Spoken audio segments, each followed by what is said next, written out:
Dark pools. When you think of a stock exchange or a stock, what do you think of? A large busy floor with business types bustling about and all sort of brokering activities of buying and selling stocks or other financial instruments? Or do you think of the modern retail investor who analyzes publicly available data and invests in companies that they think will increase in value? But I'm getting ahead of myself, really. I mean, what is a stock and why is it traded? Traditionally, a stock can be thought of as ownership in a company. A private corporation can be thought of as well, privately owned, typically by one or more persons, but the public cannot buy a stake in this.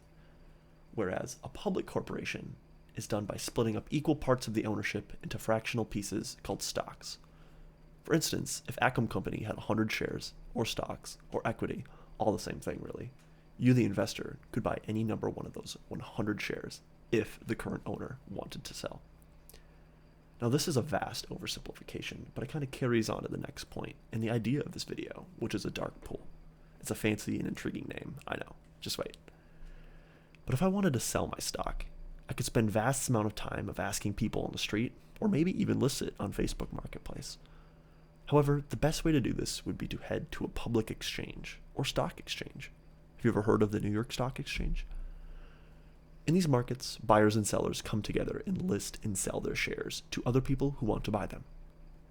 If I own a share of Acom Company and I wanted to sell it, I could come here and list it for a price, which anyone who wanted to buy it could see all the available prices and go with the best one. Again, this is a vast oversimplification, but you get the point, right? The people who actually do the trading of the stocks and other financial instruments like derivatives, let's not go down that rabbit hole, are called brokers. They specialize in selling their good of assets and executing trades for a deal. In this case, stocks or derivatives, but again, we're not going there. So in the age of the interwebs, you can find many online brokerages that actually automate a portion of this process in what is called ETS, or electronics trading systems. Fancy, I know. They have transaction fees and other costs, but let's not get caught up in the details, as there are way too many. The key point that is, all of the information on an exchange is public.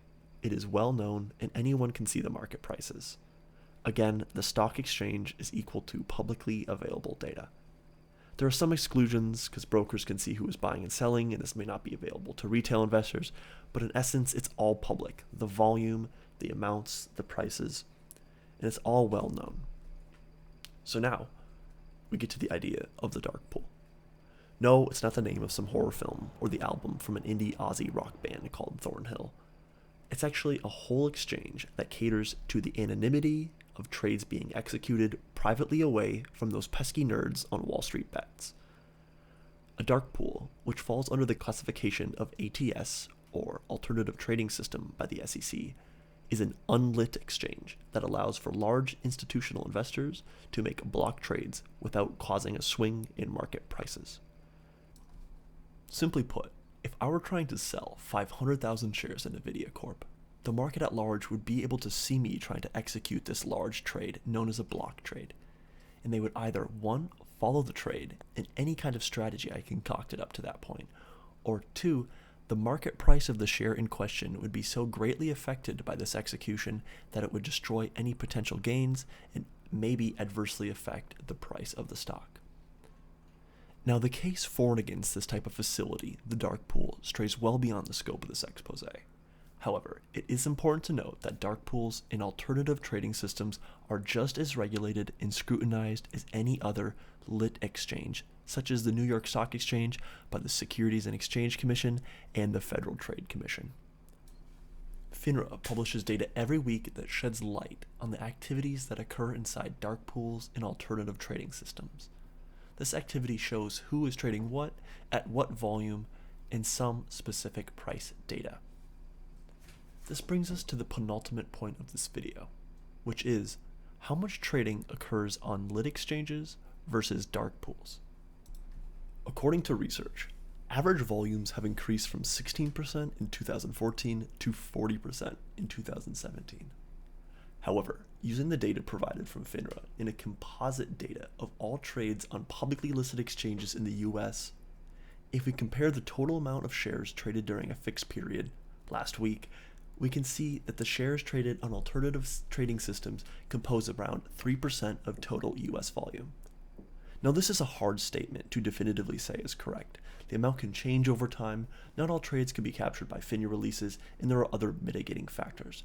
However, even 3% is akin to having, of every 100 stocks traded, 3 be off exchange away from the view of the public, and only realized and released until the information is well beyond its usefulness in potential retail trading strategies. Also, 3% is not a small amount, considering that the real value of that is just north of 2 billion shares exchanged. While I am not here to paint or condemn dark pools in any sort of positive or negative light, I have found from asking friends and other professionals that dark pools are really not well understood, nor do a lot of people even know what they are. I hope that this video you've learned something about dark pools and maybe about stock exchanges, and hopefully can shed some light on a rather unknown fact about trading systems in the United States. There's a lot to be said for and against these specific entities, but I do hope you have learned something. Thank you.